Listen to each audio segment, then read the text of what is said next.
manusia nanti ketika mereka dihisab oleh Allah itu dibagi menjadi dua, ahlul afiyah, ahlul musibah.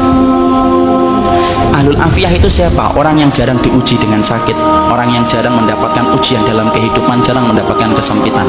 Namanya apa? Ahlul afiyah. Ada yang kedua, ahlul musibah. Ahlul musibah itu siapa?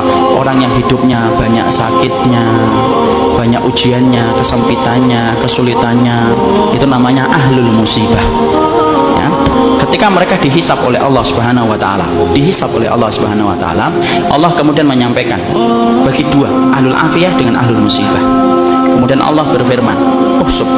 Hisab itu ahlul afiyah, ahlul musibah dulu. Ahlul musibah kemudian dihisab oleh Allah lebih dulu.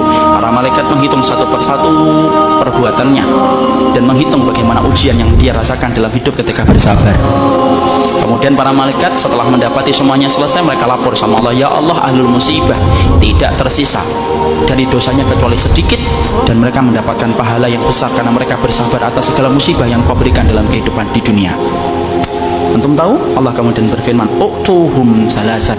Kasih mereka tiga perkara: khairan, manzilah, dan afiyah.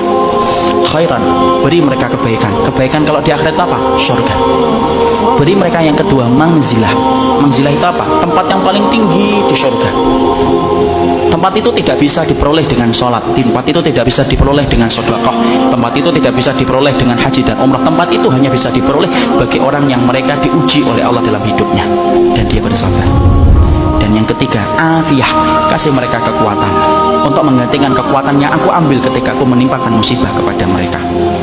Maka ketika mereka dinaikkan ke tempat yang tinggi, ahlul afiyah, sebelum dihisab mereka mendongakkan kepala begini, saking tingginya mereka. Dan ketika mereka melihat kedudukan ahlul musibah semacam itu, mereka sebelum dihisab berkata kepada Allah, "Ya Allah, kalau kami ngerti di balik setiap ujian seberat ini Engkau mengganti setiap kesulitan mereka, tolong ya Allah hidupkan kami lagi, lalu kasih kami ujian, potong-potong daging kami, daging-daging yang kecil, kami sabar untuk merasakan itu sampai mati, supaya kami mendapatkan tiga yang Kau janjikan kepada ahlul musibah, saudara-saudara kami."